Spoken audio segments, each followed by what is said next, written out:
তো বন্ধুরা, বলবো আমি যাচ্ছিলাম হাঁটতে হাঁটতে, আমরা পৌঁছে গেলাম এই গড়িয়া গাঙ্গোত্রী নদী। কেউ গাঙ্গোত্রী, কেউ আবার গড়িয়া নদী বলে।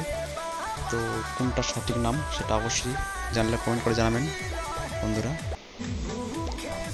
পড়ে যাচ্ছিল, চেয়ারে বসে খাওয়া দাওয়া করছে সব, নদীর উপরেই সব দোকান দিয়েছে, সব দোকানে পড়ি খাচ্ছিল।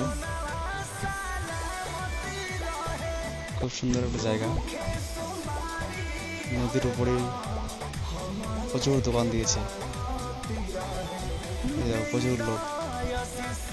নদীর জল অবশ্য এটা সবসময় 1 হাঁটু করেই থাকে, এর বেশি হয় না। এই নদীটা হচ্ছে বাবাধাম মন্দিরের 15 কিলোমিটার আগে নদীটা পড়ে।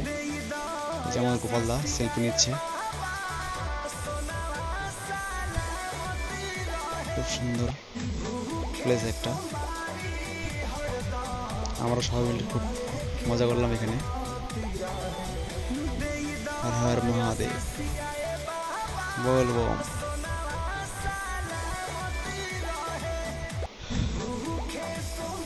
সবাই খুব মজা